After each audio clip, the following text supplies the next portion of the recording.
मुख्यं श्रीरामदूतं शरणं प्रपद्ये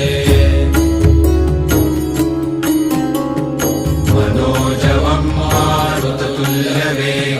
जितेन्द्रियं बुद्धिमतां वरिष्ठं वातात्मजं वानरयूथमुख्यं श्रीराम